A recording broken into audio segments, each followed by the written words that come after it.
There was truth and there was untruth, and if you clung to the truth even against the whole world, you were not mad. Reality exists in the human mind, and nowhere else.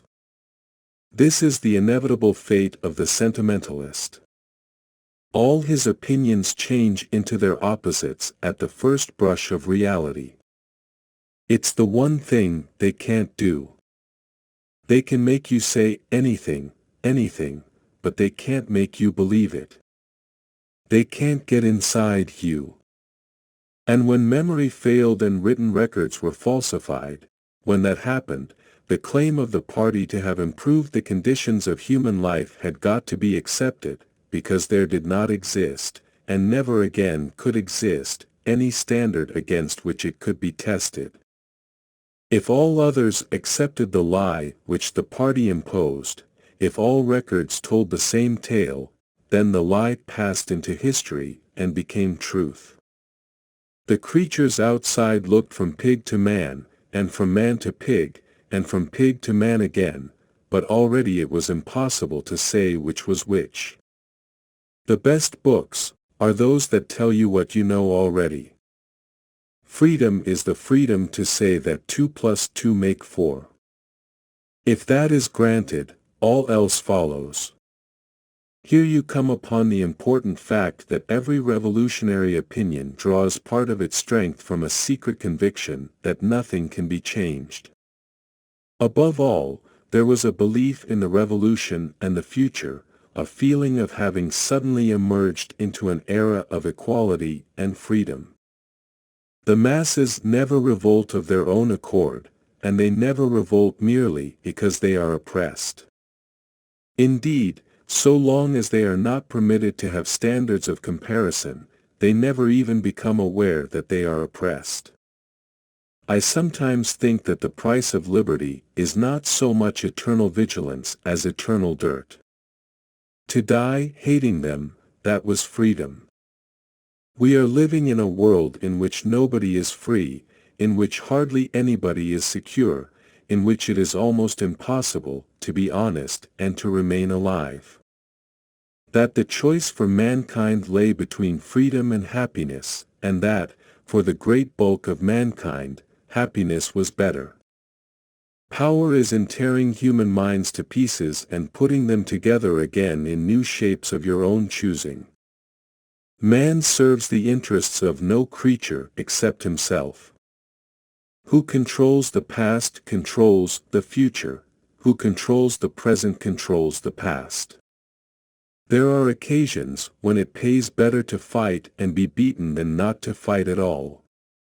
It is the same in all wars, the soldiers do the fighting, the journalists do the shouting, and no true patriot ever gets near a frontline trench, except on the briefest of propaganda tours.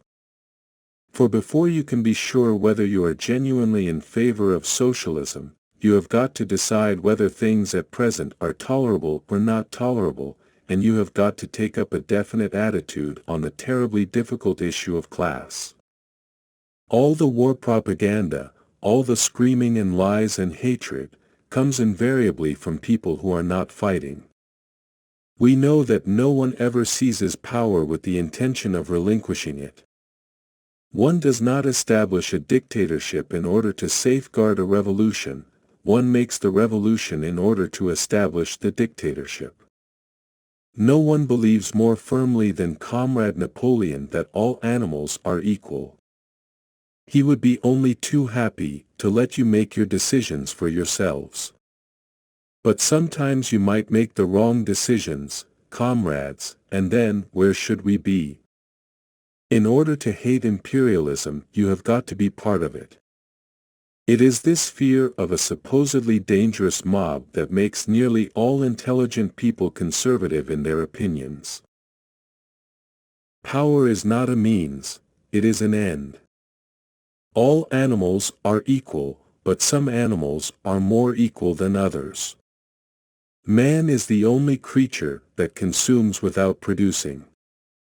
Yet he is lord of all the animals. He sets them to work, he gives back to them the bare minimum that will prevent them from starving, and the rest he keeps for himself. It is curious how people take it for granted that they have a right to preach at you and pray over you as soon as your income falls below a certain level. For after all, what is there behind it, except money?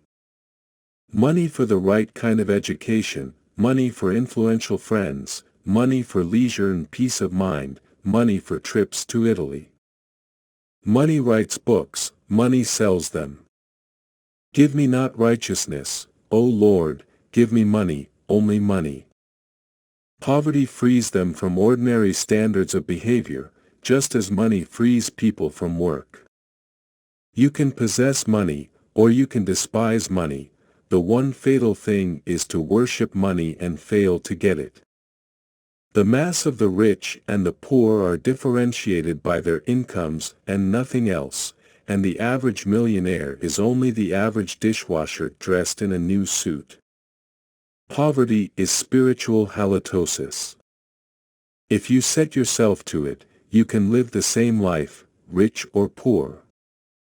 You can still keep on with your books and your ideas. You just got to say to yourself, I'm a free man in here, and you're all right. In practice, nobody cares whether work is useful or useless, productive or parasitic. The sole thing demanded is that it shall be profitable.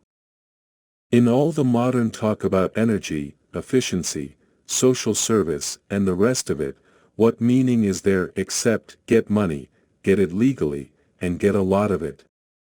Money has become the grand test of virtue. Faith, hope, money, only a saint could have the first two without having the third. Within certain limits, it is actually true that the less money you have, the less you worry.